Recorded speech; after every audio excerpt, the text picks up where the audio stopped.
Shout out to wrinkly clothing and terrible hair. But this is COVID life. Anyway, when the AirPods Max were initially released, I had felt very skeptical. I mean, I had known that these headphones were coming out for a while, but, you know, they kind of caught me off guard. I had just picked up the Sony XM4s, or WH1000 XM4, I think is the full term, but, you know, I'd known these were coming out. I just picked up these other headphones, though, so I felt kind of disappointed.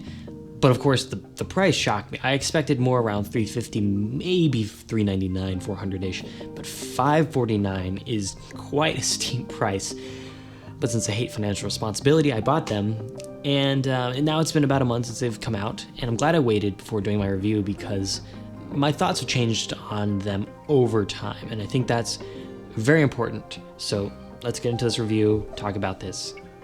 I don't know, let's go. All right, so let's first talk about fit and comfort, because I feel like that's very important with any headphones, but specifically these super expensive ones.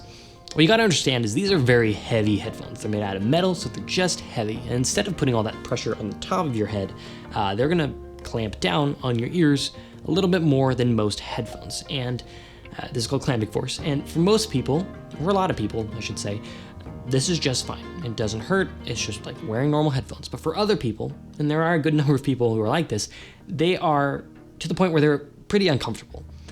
So much so that people have returned them and decided not to go this route just because of how uncomfortable they are. And I was one of these people for the first, I'd say 2 weeks. I mean, I didn't return them, but it was so uncomfortable that it was giving me headaches towards the evenings. I'd have to take them off for 20 minutes. It was just not fun. But instead of returning them, I decided to hold on to them for a little bit longer just to see if I would get comfortable with them. And I actually did. And so, you know, this is just one story out of many of people who have just never gotten comfortable with them, and so they decided to return them. That's fine. I just think it's going to be up to you on whether or not they're comfortable for you. And I think it's important to know going into it that they might be pretty uncomfortable initially, and they might stay that way, or they might get more and more comfortable over time. So I think that's something to be aware of. One thing to note is that the XM4s, the Sony XM4s, never were this uncomfortable, especially at the beginning. I mean, now they're fine, but like they never got to the point where the clamping force was too strong or it felt heavy or whatever. They almost felt like they weren't there weight-wise. I mean, like you still notice that they were there. The AirPods Max, you definitely feel the kind of like weight on your head because they are pretty heavy. You never get to the point where, or I never have gotten to the point where they feel like they're not even there because, oh, transparency mode is on. I do have that happen sometimes with my AirPods Pros, like they're just in and I don't even notice because transparency is on. But for these, they're definitely a heavy weight that is on your head that you do notice, but they're not like uncomfortable now for me. So that's just something to be aware of as far as fit and comfort goes. It's gonna be up to you. It's gonna be something that you're probably just gonna have to experience. If that's something you're worried about, just give it like a week or two, or go to like the very end of your like return window just to see if you really wanna like wear these and you really hope that they'll fit for you and feel comfortable. Give it a little bit of time. They might go comfortable or they might stay uncomfortable. It's just kind of like a game of chance. All right, so let's touch on sound quality, because obviously that is very important for anything this expensive. Just a disclaimer, I'm not a sound engineer, an audiophile, or someone who really claims to know anything about sound. You know, I'm just a dude who likes tech, who's listened to headphones, so that's kind of the perspective we're coming from here. So having come from the AirPods Pros, Beats headphones that you get with like your MacBook Pro, and then the Sony XM4s, the AirPods Max is a huge step up from all of those in a couple different ways. First, speaking only about sound quality, AirPods Pros, and I'd say the Beats headphones are certainly inferior to the AirPods Max, or the AirPods Max is better than those, or however you want to phrase that. AirPods Pros, definitely not going to sound as good as these, because these are closed, big headphones that are designed to sound good, whereas those are kind of more for the convenience factor than anything else. Beats headphones, they are very bassy, and that's about it. They sound very empty to me, because yes, they have a lot of bass, but there's kind of like nothing else, and so I never really have liked Beats headphones, and I've always sold them once I've gotten that like combo deal as a student. So this is definitely a step up from those. Now, comparing it directly to the XM4s, sound quality wise, I can't really tell a difference. I mean, I'm not listening to them side by side because I've returned the XM4s, but they sound pretty similar from my memory. I would assume that these would be a little bit better sounding just because they're more expensive, but I don't really know. They sound pretty equal to me. However, It's the other category, this additional feature set that each of them provide, where the AirPods Max definitely beat out the XM4s in my opinion. So the XM4s have, like multiple device connectivity, a transparency mode, as well as, noise canceling, obviously. And those felt fine, but they never felt that great. I mean, transparency sounded like garbage. You could tell it was like a, amplified microphone through crappy microphone type situation, and it never really felt that great to me. I never really use it. However, AirPods Max transparency mode is pretty wild. I mean, you can tell that you have headphones on still, but I would say it's like 95% of just not having the headphones on. I mean, it sounds that crystal clear and it doesn't sound robotic. There is a slight, I don't even know what to call it. Like, it sounds slightly electronic, but like 5%. It sounds so clear and it is totally usable to like just walk around, outside, hear cars and all that. Like, you can hear everything with transparency mode on. I mean, it is pretty dang impressive. It honestly feels almost as good as the AirPods Pro's transparency mode, although I feel like those are kind of aided by the fact that they don't there might be slight air gaps or whatever, letting sound in. So transparency mode, very impressive on the AirPods Max, and they definitely beat out the XM4s. Now, considering noise canceling between the two, I would say they're pretty similar. I mean, I didn't really test the XM4s with the mindset of reviewing them and comparing them to the AirPods Max, but generally speaking, they felt about the same from memory, and I would take either one any day.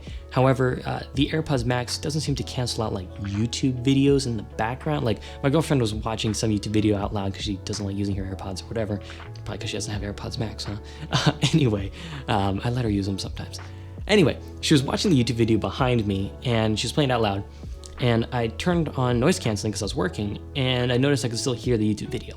So I don't know if that's because they don't fully seal or something like that, and maybe there's some like air or sound coming through, or maybe it's just such a frequency that it doesn't cancel out or whatever.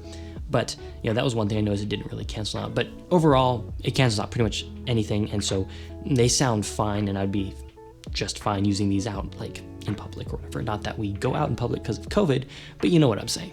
Now, obviously, connectivity is one of the tentpole features of the AirPods Max, and why you would spend the additional, was it $200 to $250 more than the Sony XM4s. I mean, their whole thing is the fact that it connects with all your devices instantly and has surround sound and all this stuff. Like, that's their big selling point, right? And generally speaking, it's very good. I mean, connecting to my iPhone, it's very fast. Connecting to my Mac Mini, very fast. iPad Pro, it works just great. And like switching between devices, when you were doing something on your Mac and you go to your iPhone and you like play a video and it switches without a hiccup, that is just so cool.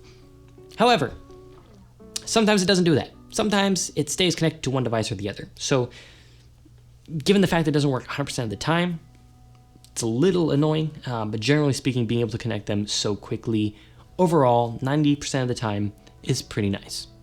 Now, the one thing that has been weird with these, that has been a definite bug that hasn't happened since I reset them, I'll have them connected to my iPhone, hit play on something, put it in my pocket, and a couple seconds later, I'll hear a pop on my left ear, not super loud, but kind of uncomfortable, and they'll just be disconnected. And so I'll take my iPhone out, connect them again, and then they're fine. So once I reset them, after this happened like once or twice, they haven't done it since, so maybe it was just a weird fluke, but that is the one thing that I've noticed that hasn't been ideal. All right, so real quick, let's talk about connecting it to the Mac Mini, which is a very different situation. That device has some weird Bluetooth interference issues, and so sometimes, the mouse will skip, and keyboard will do multiple inputs, things like that. It's really annoying. I'm planning on upgrading after this. But connecting it with the AirPods Max over the XM4s has been a lot better. I don't know why, but sometimes, every couple minutes, maybe every 15 minutes, 20 minutes, the sound will go dead and come back. But sometimes with the XM4s, the audio would get unsynced from video or whatever. That's really annoying, and it ultimately made me have to connect them via wire, which is kind of defeats the point of a Bluetooth headset. But with the AirPods Max, maybe it's their special proprietary chips, but even when it does die out because of whatever interference issues, it manages to stay in sync with the video. So that's been nice, but still annoying. And so when I'm editing video specifically, I will, plug them in, or editing audio, plug them in, with the wire, which costs $35. Kind of stupid. But, that is the situation with the Mac Mini and the AirPods Max. All right, so let's talk about, are they worth it? And this is a question that's going to be very much up to you, not really something that I can decide for you. Most will say it's a bad decision, and it probably is. I mean, financially, you should probably just get the XM4s and just connect to different devices manually, take them off when you want transparency mode, and boom, you've saved $200 that you can save for other things. But what if you want them all in one? And what if you want the super premium device that doesn't really fit in a nice case? Because, there's that. I don't really want to talk about that. If that's your choice, that's your choice. I bought them for the YouTube video, and I guess I'll keep them. I don't really know. But overall, they've been a good, headphone experience, and I like them. But, initially, they're pretty uncomfortable, and they're just so expensive. But overall, I think they're kind of worth it, I guess.